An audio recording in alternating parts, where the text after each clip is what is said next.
Hi everybody, thanks for writing in with your questions in answer to my video. I got so many questions, it's definitely prompted me to write a book. Some of the questions are pretty detailed and it's given me a good idea of what you'd like to hear in the book. But I can't do them all at once, so I'm going to do one, and if it goes well and you want to hear more, then I'll continue to do it. Let's take it from the beginning. Why the bass? A lot of people ask me, why did you learn to play the bass?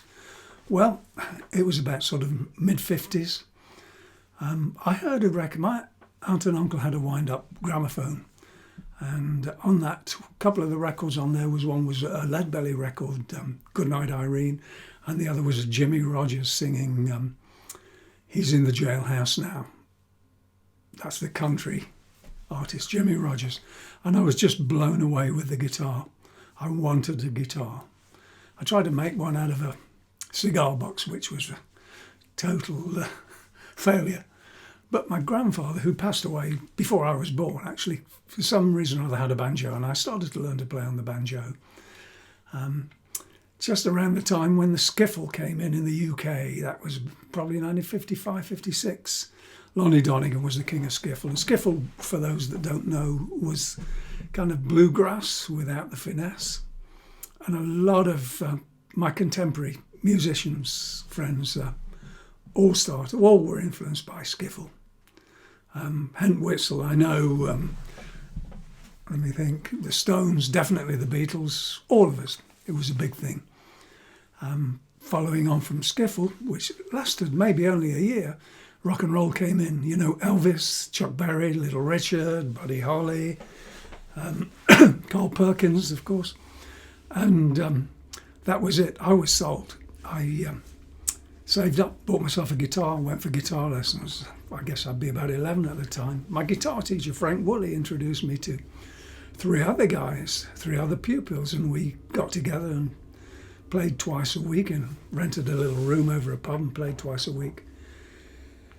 And somebody was needed to play the bass parts on the guitar, and because I hadn't got an amp, and I thought, well, if I got a pickup on my guitar, I could plug my guitar into the lead guitarist's amp, and that's what I did, and I started playing the bass notes on the guitar.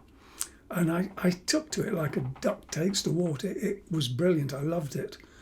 And I eventually sold my guitar, and I sold my bicycle, and I bought myself a bass, a Hofner bass, as it happened.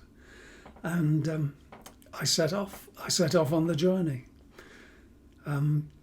You were asking how did I learn? Where did I hear the licks? How did I manage to do it without YouTube? Because on YouTube now you can go on and watch how it was done, and people show you how to do it, which is wonderful in a way. But I think sometimes, you know, I learned from records and listening to the radio, and I think part of my style is because I got it wrong.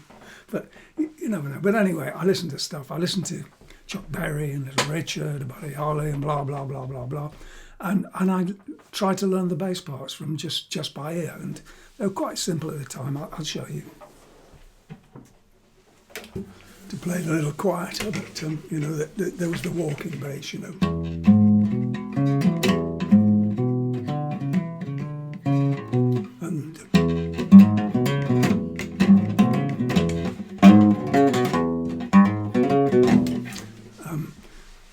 And the rock things, you know, the Eddie Cochran,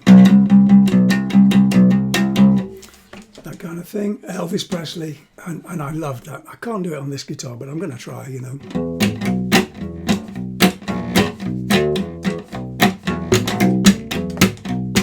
You know, the rockabilly stuff. I really wanted to play like Bill Black, Presley's bass player. Didn't realise, of course, that, you know, didn't even come to my head that it was the upright bass until years later. But that's how it came about, and you know, it goes on from there, and you just keep practicing and practicing, and you know, till you learn. You don't have to pull the faces I pull to do it. Just something that's come about from 60 years of playing. But anyway, who'd have thought that I could make a living hitting 4 pieces of wire nail to a plank of wood? But I did, and I've loved every minute of it, and that's what it's all about, isn't it? Having fun. See you soon. Bye.